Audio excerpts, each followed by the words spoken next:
Okay, welcome everybody. Just back here with a bit of an update on the markets. So since we've last touched base, we've seen the share market lose considerable ground in the US. We've had little progress in the debt ceiling negotiations, and we've seen the US dollar strengthen somewhat now. A big event that happened today, which didn't really garner as much reaction as I thought it would. This morning, Fitch, a ratings agency, came down and came out and put the US on a negative ratings watch. So as we know, the US has a AAA credit rating right now, or AAA plus, and Fitch said at the moment they're monitoring US's credit standings, and threatened to, if any obligations at full due won't be able to be met by the US, then it's likely that the credit rating will be dropped to a AA plus or AA minus. So that came as a bit of a shock at the time, but it is as to be expected. We saw a quick dip in dollar yen. However, that seemed to be algo related, and it did recover back up to its regular trend. If you just have a look at the price there today, it was quite.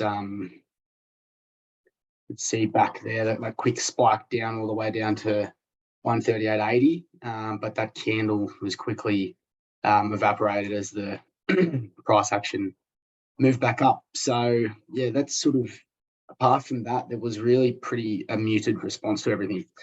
So look, on the day, US dollar continues to strengthen. The Aussie is just getting smashed at the moment. It's down, approaching the 65 cent mark.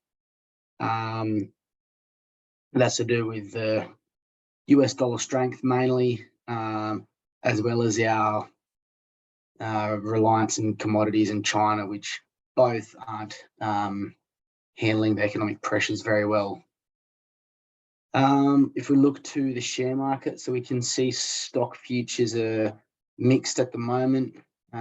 S&P is up sort of a bit over 0.5%, and the Nasdaq is actually tracking quite well in the futures index. So it looks like there may be a bit of a retracement of the moves we saw overnight. However, the Dow Jones is lacking down a bit of 0.25%.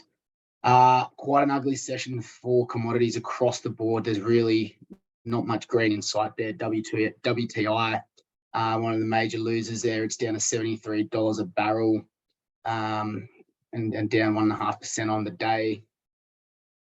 We've got gold starting to stagnate a bit, which is interesting, considering the environment we see at the moment. It's actually lost 0.75% to trade under $2,000 an ounce. It's actually at $1,942 per ounce at the moment.